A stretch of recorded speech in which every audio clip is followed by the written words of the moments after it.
What happened if we place 8 billion people on Mars? क्या होगा अगर हम 8 बिलियन लोगों को मंगल ग्रह पर उतार दें? दोस्तों, थ्योरेटिकल फिजिस्ट स्टीफन हॉकिंग ने 2017 में ह्यूमैनिटी को बचाने के लिए एक डेडलाइन सेट की। इसमें इन्होंने बताया कि अगले 100 सालों में अगर इंसान मार्स और दूसरे ग्रहों पर ह्यूमन कॉलोनी नहीं बसा पाया तो हमें पृथ्वी के सबसे बड़े खतरों का सामना करना पड़ेगा, जैसे climate change, over population, disease, asteroid impact और वर्ल्ड पैंडेमिक लाइक कोविड-19। इन सभी खतरों से निपटने के लिए हमें ह्यूमन स्पीशीज को दूसरे ग्रहों पर बसाना होगा। इसलिए आप कुछ टाइम के लिए इमेजिन कीजिए कि क्या होगा अगर हम 8 बिलियन लोगों को मंगल ग्रह पर उतार दें। दोस्तों, अभी मंगल ग्रह हमारी पृथ्वी से लगभग 219 मिलियन किलोमीटर दूर है। ये डिस्टेंस मार्स के ऑर्बिट के अनुसार बदलती रहती है। जब मार्स पृथ्वी के सबसे नजदीक होता है तब अर्थ से इसकी दूरी केवल 54 मिलियन किलोमीटर होती है, और जब मार्स अर्थ से अपनी मैक्सिमम दूरी पर होता है तब अर्थ से इसकी दूरी 450 मिलियन किलोमीटर होती है। पर हमारे ज्यादातर मिशन तभी होते हैं जब यह पृथ्वी के बिल्कुल पास में होता है। इसलिए अर्थ से मार्स तक पहुंचने में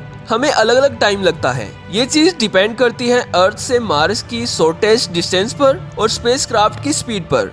एग्जाम्पल के लिए नासा परसिवरेंस रोवर 30 जुलाई 2020 को लॉन्च किया गया था और इसके 8 महीने बाद 18 फरवरी 2021 को ये मार्स पर सक्सेसफुली लैंड हुआ। यहाँ पर इसकी स्पेस में मैक्सिमम स्पीड रही 40,000 किलोमीटर पर हावर, यानी 40,000 किलोमीटर पर हावर। अगर हम सेकंड में देखें तो एक सेकंड में 10 किलोमीटर की डिस्टेंस कवर करना। मार्स का डायमीटर 6,790 किलोमीटर है और अर्थ का डायमीटर 12,750 किलोमीटर है। इसका मतलब ये हुआ कि मार्स पृथ्वी के आधे साइज का है। इसलिए यहाँ पर उतारे गए 8 बिलियन पीपल पृथ्वी के मुकाबले काफी ज्यादा हल्का फील करेंगे, क्योंकि मार्स पर इनका वजन आधे से भी कम रह जाएगा। इसका कारण है मार्शियन ग्रेविटी। मार्स की ग्रेविटी पृथ्वी की ग्रेविटी की केवल 37% है, इसलिए यहाँ पर आपको रहने में ज्यादा ऊर्जा खर्च नहीं करनी पड़ेगी और साथ में ही हम अपनी मशीनों को कम पावर में चला पाएंगे। पर दोस्तों, मार्स पर हमारे पास 8 बिलियन लोगों को रखने के लिए फायदे कम है और नुकसान ज्यादा,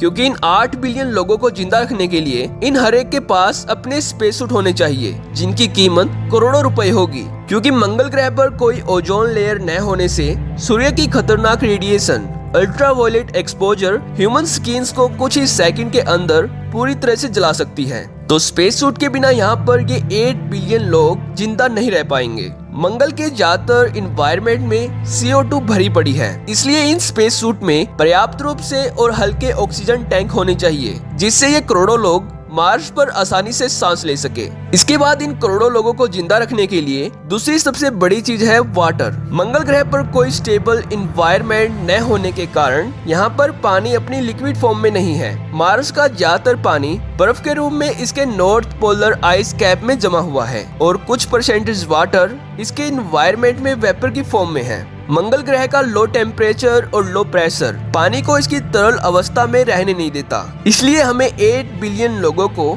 यहाँ पर उतारने से पहले मार्स के सरफेस पर जमे हुए पानी को लिक्विड फॉर्म में कन्वर्ट करना होगा, जिससे ये करोड़ों लोग यहाँ पर जिंदा रह सके। दोस्तों, इसके बाद मार्स पर 8 बिलियन लोगों को जिंदा रखने के लिए तीसरी सबसे बड़ी चीज आती है फूड और रहने के लिए ह्यूमन कॉलोनी। क्योंकि हर टाइम तो ये लोग स्पेस सूट में नहीं रह पाएंगे, इसलिए इन करोड़ों लोगों को रहने के लिए अल्ट्रावायलेट प्रूफ और ऑक्सीजन प्रेशराइज ह्यूमन कॉलोनी चाहिए, जहाँ पर ये आराम से रह सके। इतने लोगों के लिए मार्स पर कॉलोनी बनाना काफी बड़ी बात होगी। इतनी सारी कॉलोनीज के लिए या तो हमें अर्थ से मटेरियल ट्रांसपोर्ट करना होगा या फिर हमें मार्स के सरफेस पर माइनिंग करनी होगी, और कॉलोनीज की स्ट्रक्चर बनाने के लिए 3D प्रिंटर का यूज करना होगा, जिसकी मदद से हम कोई भी स्ट्रक्चर आसानी से बना पाएंगे। पिछली खोजों के अनुसार मार्स पर प्लेंटीफुल मिनरल रिसोर्सेज हैं, जैसे आयरन, टाइटेनियम, निकल, एल्यूमिनियम, सल्फर, कैल्शियम, और इसके ज्यादातर सरफेस पर सिलिकॉन डाइऑक्साइड मौजूद है, जिसको हम बहुत सारे कामों के लिए यूज कर सकते हैं। अगर हमें इन करोड़ों लोगों को मार्स पर जिंदा रखना है तो इनके लिए फूड सप्लाई भी बनाए रखनी होगी। मार्स की ज्यादातर मिट्टी रिगोलिथ से कवर्ड है, जिसमें परक्लोरेट केमिकल्स मौजूद होते हैं, जो हम इंसानों के लिए जहरीला होता है। यहाँ पर फूड ग्रो करना एक सबसे बड़ी प्रॉब्लम है, इसलिए हमें यहाँ पर आर्टिफिशियल वे से फूड ग्रो करना होगा, जो काफी ज्यादा महंगा भी पड़ेगा, और इसकी कोई गारंटी भी नहीं है कि हम मार्स पर आर्टिफिशियली फूड ग्रो कर सकते हैं।